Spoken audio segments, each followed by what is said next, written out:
Praise lord my dear friends. ఈ రాత్రికాల సమయంలో యేసు ప్రభు మనకిస్తున్న వాగ్దానము సామెతలు 3వ అధ్యాయము 3వ వచనము. దయను సత్యమును ఎన్నడును నిన్ను విడిచిపోనీయకుము, వాటిని కంఠభూషణముగా ధరించుకొనుము. ఆమేన్.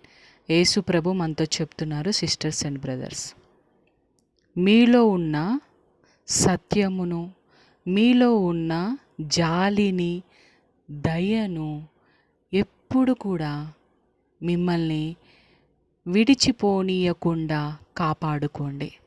మనుషులు మీకు చిరాకు పెట్టినప్పుడు, మనుషులు మిమ్మల్ని ఇబ్బంది పెట్టినప్పుడు, అనరాని మాటలు అనినప్పుడు వారిపై ఉన్న దయ, జాలి పోగొట్టుకోకుండా చూసుకోండి. ఎందుకంటే నేను మీకు జాలిగల మనసును, దయగల మనసును, సత్యము మాట్లాడే మనసును నేను మీకు అనుగ్రహించి ఉన్నాను.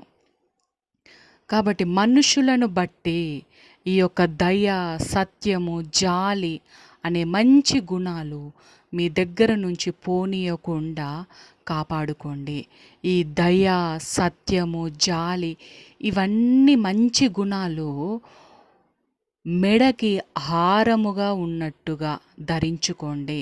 ఇక్కడ చూడండి, ఒక మనిషి తన మెడకి చైను, ఆ యొక్క ఆభరణం ఎలా ధరించుకొని ఉన్నదో అలా ఆ ఆభరణము మెడకి ధరించుకొనినట్లుగా మీరు దయ, సత్యము, ఈ యొక్క మంచి గుణాలు ఈ హారము అతికినట్టుగా మెడకు అలా మీ హృదయాన్ని ఎప్పుడు అత్తుకొని ఉండాలి అని దేవుడు మనతో చెప్తున్నారు. దేవుని కృతజ్ఞతాస్తుతులు. యేసు శక్తిగల నామంలో ఆమేన్.